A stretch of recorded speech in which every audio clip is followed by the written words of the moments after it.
My mom took me for a mental health evaluation. While filling out the form, I checked the box next to frequently feel sad. She immediately snatched the pen and crossed it out. How could you possibly be sad? Who in this house has ever mistreated you? I checked social anxiety. She frowned again. You were so bubbly when you were a kid. Stop filling this out with nonsense. I didn't argue. Since she said I wasn't sad, I changed the answer to never. Since she said I slept perfectly, I erased frequent insomnia. By the time the form was finished, almost every single answer had been rewritten to match her expectations. My mom picked it up, scanned it twice, and nodded with satisfaction. Now that's more like it. You can't just write whatever you want. What if the results are wrong? It would make a perfectly healthy person look sick. In the end, the report showed everything was completely normal. My mom finally let out a sigh of relief. On the ride home, I kept rubbing the scar hidden beneath my sleeve. My heart was pounding loudly, but the world in front of my eyes was fading away. Eventually, there was only blankness, silence, and deathly stillness. I told you there was nothing wrong with you. I know you better than any doctor ever could. This trip was a complete waste of time. The car on the way back, my mom, Amber, took a photo of the clean bill of health and sent it directly to our family group chat on Snapchat. She specifically drew a red circle around the words results normal. Took her for a checkup today. Absolutely nothing is wrong. She's just scaring herself. The moment the message was sent, my relatives started popping up one after another. My Aunt Mary texted, I knew it couldn't be depression. Your family provides her with such a great life. What does she even have to be depressed about?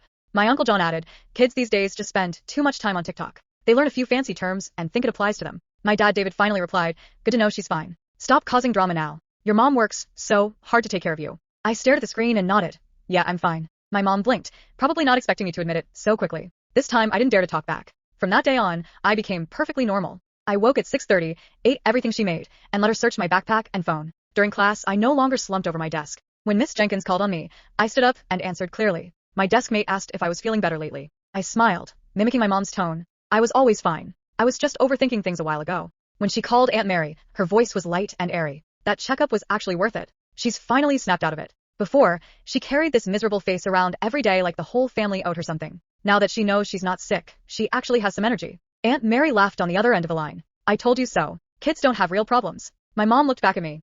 I was kneeling on the floor scrubbing a tiny smudge near her feet. I said happily, she just needed to realize that running away doesn't solve anything.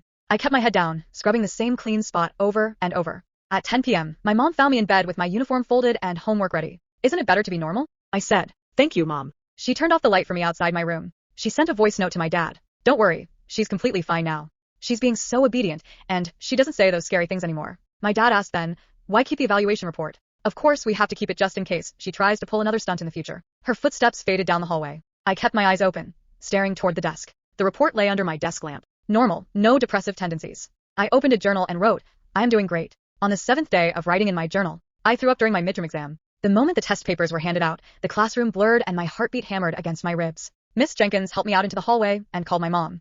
30 minutes later, my mom rushed into the school. Miss Jenkins said, she looks really pale. Maybe she should go home for the day. No need. My mom pulled the folded evaluation report out of her purse.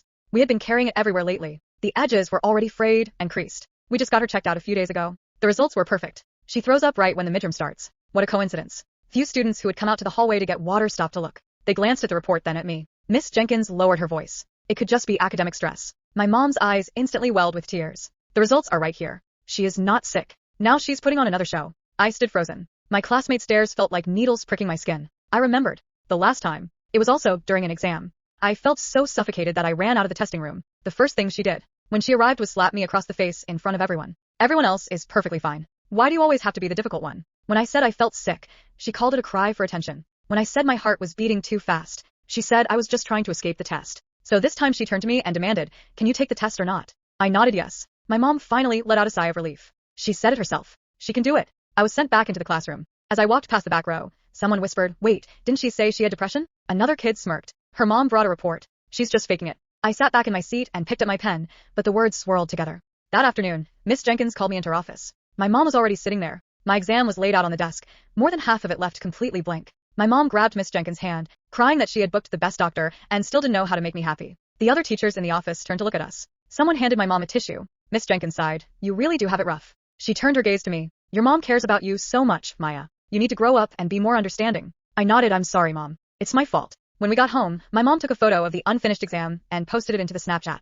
Threw up during midterms today and left the paper blank. The moment an exam starts, she starts throwing tantrums again. Aunt Mary quickly replied, she's just making excuses. You need to be stricter with her. Uncle John wrote, zero resilience. Amber has always been so strong and independent. How did she raise such a weakling? My dad sent the final text. She's clearly letting her mind wander because she has too much privacy. From now on, Don't let her lock her door. Stop letting her spend time alone. That night, my dad walked into my bedroom carrying a toolbox. One by one, the screws fell to the carpet. I stood by the bed watching my door being lifted off its hinges. My mom stood outside the doorway, her arms crossed. You only get these dark thoughts because you isolate yourself too much. The last time you threw a fit and demanded a door, we let it slide. But now that you're doing this again, we won't tolerate it anymore. I was trembling, my fingers tightly gripping the empty door frame. It felt like the very last line of defense in my mind was being violently ripped away. I wanted to beg her, but my mind was immediately flooded with the hurtful things she would say, and how she would cry about how everything was for my own good. Thinking of that, my voice died in my throat. From that day on, I could never close my door again. My mom walked past my doorway, every few minutes, checking to see if I was crying. At 3 a.m., I heard her tell Dad, "Look how quiet she is now." 3 days after the door was taken away, the school held a parent-teacher conference. My mom arrived 30 minutes early. When Miss Jenkins brought up student mental health, my mom immediately raised her hand. "Miss Jenkins, I actually wanted to speak on this." She pulled the report out of her bag. My daughter claimed she was depressed a while ago. I paid for a full medical checkup, and she is completely fine. The classroom was packed with parents. My mom said the internet taught kids to label themselves, and that strict parents were needed. Someone asked, "How is your daughter doing now?" My mom smiled, looking back at me as I stood at the rear of the classroom. "She's completely cured. Come on, tell them yourself." Every head in the room turned to look at me. I walked up to the podium. My mom shoved the report into my hands. "Go on, speak." The paper crinkled under my tight grip. I forced a bright smile onto my face. I was just overthinking things before. I caused a lot of trouble for my mom and Miss Jenkins, but I've cleared my head now and I won't make a scene ever again. The room erupted into applause. One parent praised my mom. "You raised her well. You really can't coddle them." My mom's eyes crinkled with pride. It's all for her own good. The next day when I walked into the classroom, a few boys in the back row mocked me in high-pitched voices. "I'm fine. I was just overthinking things." Someone had written results normal on the whiteboard. Next to it, they drew a crying face with the words, "I have depression." Poor little me. The whole class laughed. In the afternoon, Coach Anderson made us run the 800-meter. During the second lap, my heart rate went haywire again. My chest felt like it was stuffed with wet cotton. Every breath I took burned like fire. Behind me, someone yelled, "Oh look, she's having another attack." Another kid laughed. "Shut up, she has a medical report. She's perfectly normal." The moment I crossed the finish line, I collapsed onto the track and scraped my knees. Coach Anderson told me to go sit on the sidelines and rest. As I sat by the edge of the field, my racing heart suddenly began to slow down. I actually thought I was finally getting better. When I got home, my mom saw the gashes on my knees. "What happened?"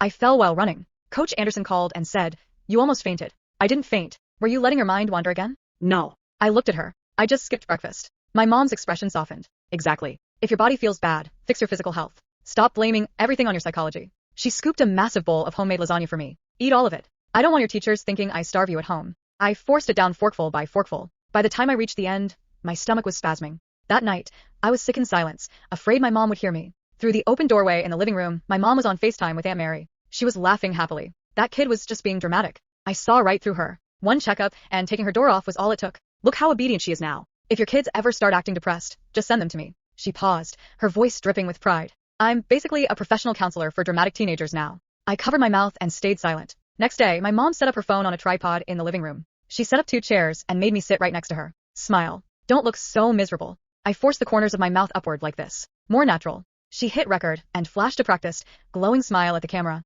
Lately, so many parents have been asking me what to do when their kids constantly claim they have depression. Honestly, there aren't that many. Sick kids just spend too much time on their phones, think too much, and lack discipline. She held up the evaluation report to the lens. My daughter went through a phase too, but we took her to the doctor, got her tested, and absolutely nothing was wrong. She turned the camera toward me. Under the table, she nudged my leg with her foot. "Tell everyone yourself. Are you all better now?" I stared at my pale, hollow reflection in the camera lens. "Yes, I'm all better." "Why did you think you were sick before?" "I was just being dramatic." "Did I ever abuse you?" "No." "So when I discipline you, is it for your own good?" I nodded yes. My mom replayed the recording, praised me, and posted it to the school PTA Snapchat group. "You can't cuddle kids."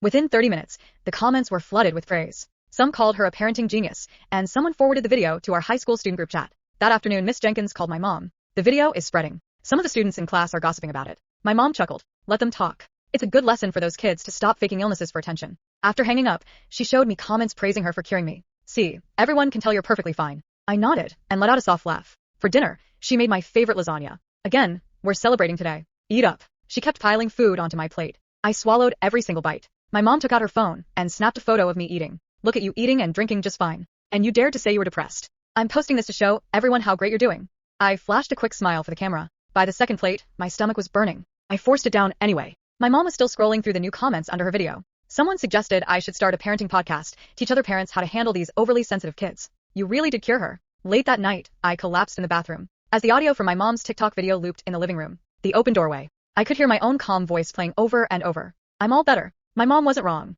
I woke up on time today. I ate 2 plates of food. I smiled at everyone. I didn't cry. I didn't complain. My heart rate slowly began to drop as I waited quietly. When dawn was breaking, my mom noticed the bathroom light was still on. She pushed the door open, seeing me slumped on the floor. She froze for a second, and then she screamed. My dad rushed in, dialing 911. My mom fell to her knees screaming my name, but her voice sounded far away. My mom fell to her knees screaming my name, but her voice sounded far away. Dad grabbed his phone with shaking hands. She's not waking up. The dispatcher kept asking questions. Is she breathing? Dad leaned over me. She is. Is she conscious? No. My mom suddenly grabbed the evaluation report from the counter. She was cleared, she sobbed. She was completely cleared. The doctor said she was normal. Dad stared at her. Amber, put that down. But it says she's fine. Her fingers were trembling so badly that the paper slipped from her hand. It landed beside my body. The words results normal were facing upward. The paramedics arrived minutes later. One of them knelt beside me while another checked my pulse and oxygen level. His expression changed. What has she been eating? My mom blinked. Food. I mean today. She ate dinner. How much? My mom hesitated. 2 plates. The paramedic looked at the other one. 2 plates.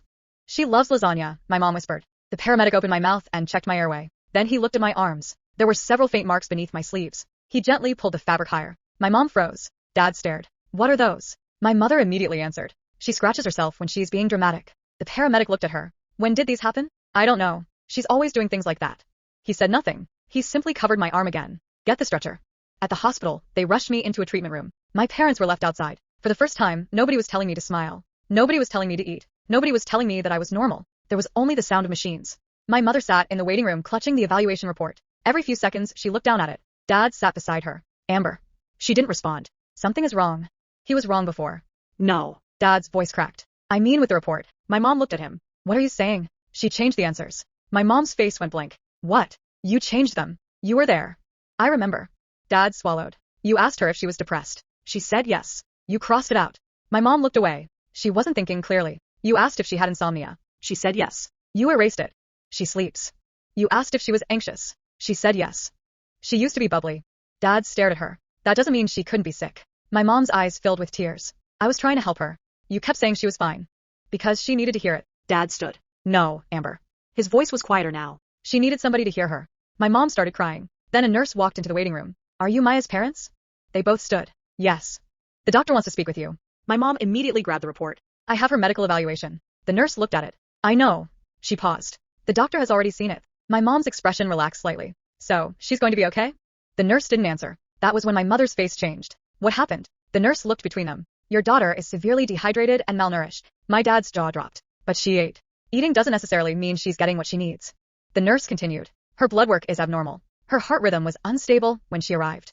My mom shook her head. No. The nurse frowned. She also has injuries that need to be evaluated. My mother immediately said, those aren't from us. Nobody had accused her, but she said it anyway. The nurse looked at her for a long moment. I didn't say they were. My mom's face went pale. The doctor came out a few minutes later. She's stable for now. My dad nearly collapsed into the chair. My mom covered her mouth. Can we see her? Not yet. The doctor looked at the report in her hand. Who filled this out? I did. Did Maya answer the questions herself? My mom hesitated. She doesn't understand her own feelings sometimes. That wasn't my question. Dad closed his eyes. My mom finally whispered, no. The doctor's expression hardened. You changed her answers? She was exaggerating. How do you know? Because I'm her mother. The doctor stared at her. That's not a medical diagnosis. My mom started crying. I know my daughter.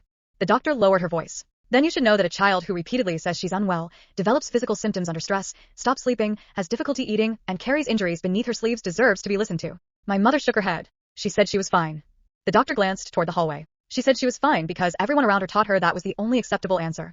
My mom went completely still. Dad began crying. The doctor continued. We need to speak with Maya privately. My mother immediately protested. Why? Because she needs to answer questions without being corrected. My mother's lips parted. She'll lie.